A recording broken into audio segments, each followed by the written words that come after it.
लोकसभा चुनाव 2024 का बिगुल बन चुका है। सभी पार्टियों ने अपने अपने मैनिफेस्टो रिलीज किए हैं कि अगर उनकी सरकार आती है तो क्या क्या कामकाज करेंगे। आज हम बात करेंगे देश की दो सबसे बड़ी पार्टी के मैनिफेस्टो के बारे में, बीजेपी और कांग्रेस, एक सत्ता पक्ष से विपक्ष। बीजेपी ने अपने इस बार के मैनिफेस्टो का नाम रखा है संकल्प पत्र, यानी मोदी की गारंटी विकसित भारत रोड मैप फॉर 2047। कैसे 2047 तक भारत को विकसित भारत बनाना है।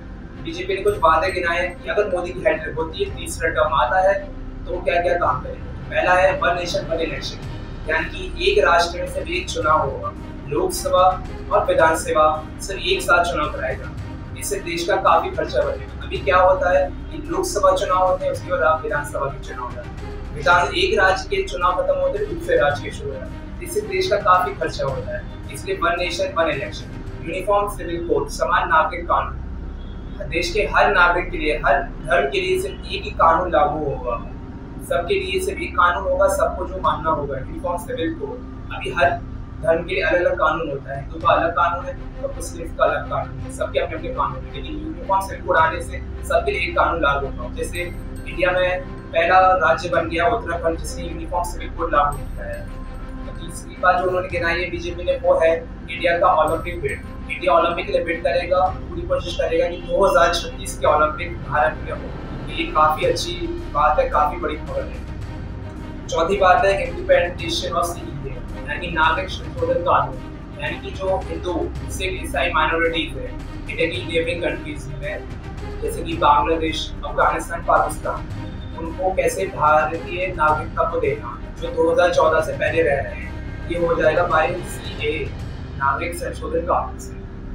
और पांचवी बात जो कही है वो है implementation of law against paper leaks, कि आए दिन क्या हो, राज्य के पेपर्स में आए दिन पेपर लीक्स होते रहते हैं। ये कानून, ऐसा कानून लागू करना है कि उसके लिए एक सख्त कानून लागू करना है कि सख्त सजा दी जाएगी कि अगर पेपर लीक होता है।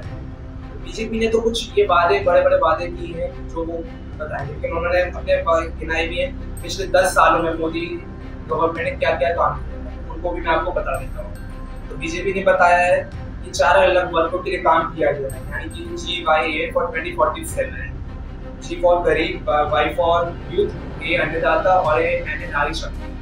तो जो गरीब के लिए काम किया है वो है आयुष्मान भारत योजना, 5 लाख तक का खर्चा अगर कोई बीमार पड़ता है तो वो फ्री में दिया जाएगा आयुष्मान भारत के तहत। 14 करोड़ प्लस नल लगाए हैं, 14 करोड़ से ज्यादा टैक्स है। 34 करोड़ सिटीजन्स को receive free health insurance, 80 crore लोगों को फ्री राशन मिल रहा है पीएम गरीब कल्याण योजना के तहत। तो ये तो उन्होंने कुछ बनाए हैं जो गरीबों के लिए काम किया है। फिर यूथ के लिए, आज के यूथ के लिए क्या काम किया है, उन्होंने गिनाया कि मुद्रा योजना के तहत लोन देना। 7 IITs, पिछले 10 सालों में 7 IIT, 16 triple IIT, 7 IIM, 15 all India institute for medical science.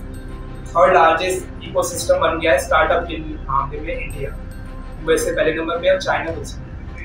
तो ये भी उन्होंने गिनाया है। फिर ये अन्नदाता किसानों के लिए उन्होंने बताया 11 करोड़ से ज़्यादा किसानों को आज 6,000 रुपये सालाना मिल रहे हैं पीएम किसान योजना के तहत।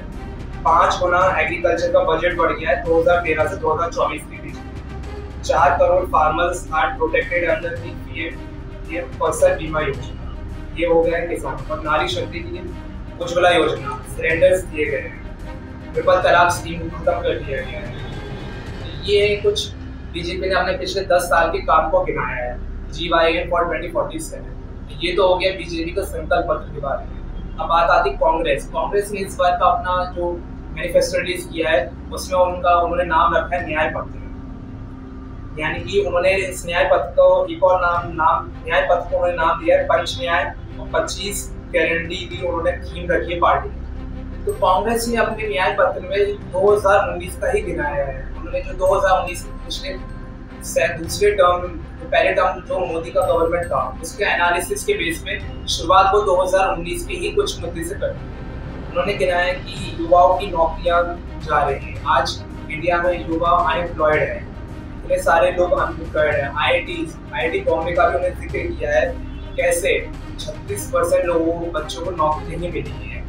तो युवाओं की नौकरियों के बारे में उन्होंने जिक्र किया है। किसान विश्वास हो चुके हैं। पिछले साल 16 महीने तक किसान सड़क पर उतरे थे MSP के लिए, जो कि सरकार ने उनकी बातें नहीं सुनी है। बिजनेसमैन जीएसटी से लाखों का टैक्स सरकार ले रही है अलग अलग बिजनेसमैन से। एमएसएमई सेक्टर बंद हो चुका है पूरी तरीके से और नौकरियां बिल्कुल नहीं मिल रही हैं, अनएम्प्लॉयड हो रहा है, रोजगार बिल्कुल भी नहीं मिल रहा है। ये कांग्रेस का ऐसा कहना है। महिलाओं की सुरक्षा, मतलब पिछले 10 सालों में कांग्रेस का कहना है कि 2014 से लेकर 2022 तक 31% महिलाओं के खिलाफ अपराध बढ़ गए हैं।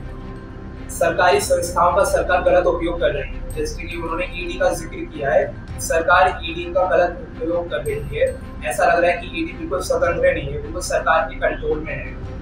80% लोगों को 5 करोड़ प्रति व्यक्ति प्रति माह पर मुफ्त अनाज देना।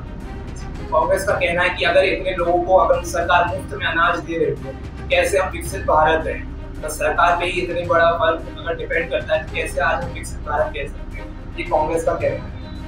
और सबसे बड़ी चिंता उन्होंने आज बताई है कि आज देश में डर, धमकी और नफरत का माहौल है। उन्होंने कांग्रेस ने अपने मैनिफेस्टो में 2 सवाल पूछे हैं कि क्या आज आपका जीवन 2014 की तुलना में बेहतर है, क्या आपका मन भय मुक्त है, जैसा कि श्री रविन्द्रनाथ टैगोर ने कल्पना की है। कांग्रेस कहती है कि अगर आप वोट, यहाँ पे बात कांग्रेस का कहना है कि यहाँ पे बात 2 पार्टियों की नहीं हो रही कि आप किसको वोट देंगे। आप वोट देंगे तो आप अपनी बेहतरी के लिए दें, कांग्रेस का ऐसा कहना है। फिर बाकी कांग्रेस ने भी कुछ पॉइंट्स गिनाए कि अगर उनकी सरकार बनती है तो वो क्या क्या कराएंगे। एक तो वो कास्ट सेंसस कराएंगे, 50% रिजर्वेशन इंक्रीज कर देंगे SC, ST और ओबीसी के लिए। नेशनल मिनिमम वेज वो 400 प्रति दिन कर देंगे। अग्निपथ स्कीम जो सरकार ने लागू की थी, सेना में दाखिल की थी, अग्निपथ स्कीम को बिल्कुल बंद कर देंगे और डायरेक्ट भर्ती कराएंगे आर्मी में। जीएसटी को GST 2.0 से रिप्लेस कर देंगे।